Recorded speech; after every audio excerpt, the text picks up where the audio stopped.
Hi everyone, welcome to this session, and in this session I'm assuming that you completed the assignment in the previous tutorial.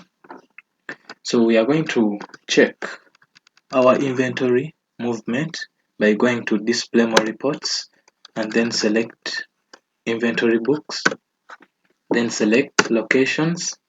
When you go to the head office, you realize after pressing Alt F1 to make them detailed, you realize the following movements and the quantities. These quantities are the closing balances: 100 pieces of 10 liters per cans, 300 pieces of 20 liters per cans, etc. etc. However, for the first ones, if you select spray cans 10 liters, you're going to realize that yes, the movement inwards and outwards is okay. There was a purchase of 250 pieces and there was an outward movement of 50 pieces reflected in stock journal 1. Then the second one also reflects on stock journal 1. It reflects that there was an outwards movement of 50 pieces, which was okay. However, when we come to Hima Cement and enter, then we go to stock journal 1. We want stock journal 1 and enter.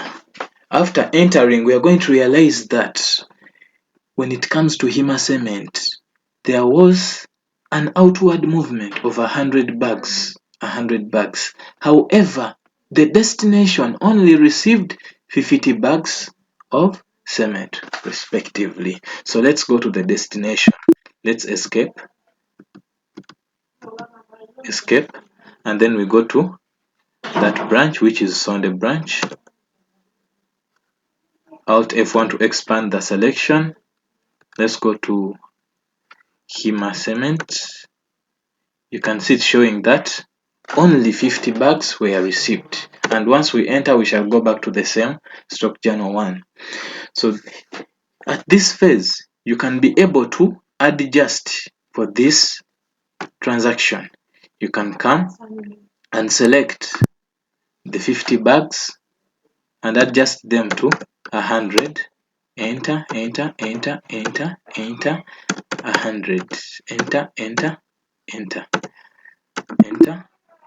and say yes.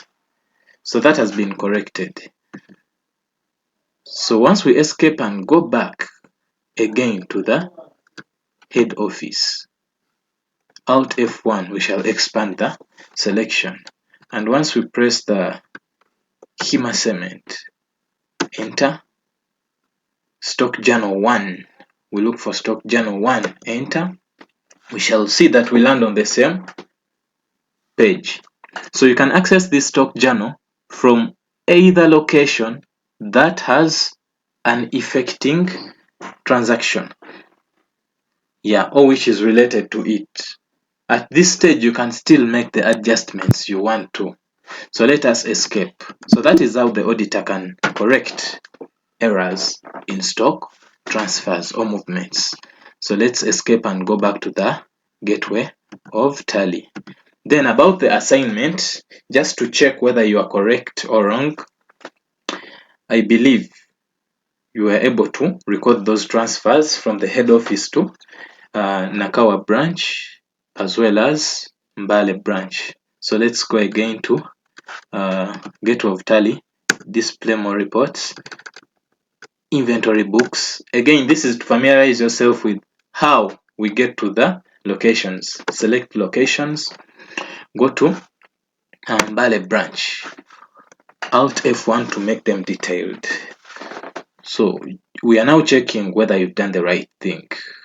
If you are having your closing balances as 100 pieces of equipment, which is broken down into 50 pieces of spray cans 10 liters and 50 pieces of 20 liters spray cans, 100 bags of Hima cement and 100 bags of Kampala cement, you are right.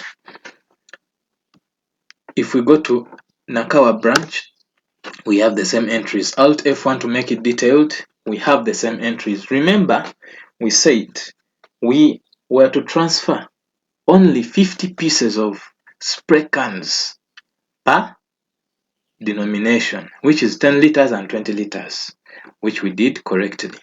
And also we are to transfer 100 bags of each category of cement, that is Hima cement and Kampala cement. So if you are not having these balances, consider reviewing the previous tutorial and correct those transactions before you move on to the next tutorial.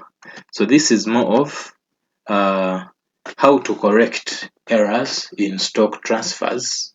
Like we've seen, we had transferred an outward movement, we had recorded an outward movement in the books of the head office. However, in the books of the destination, which was Sonde, we had an understatement of 50, and so we had to add on more 50 bags of cement per category to balance off their 100. In scenarios where it was theft, you have to hold the inventory accountant or the warehouse operative responsible for that. Yeah, so that is how we handle errors in stock movement. I would love to see you in the next lecture or tutorial. Thanks a lot.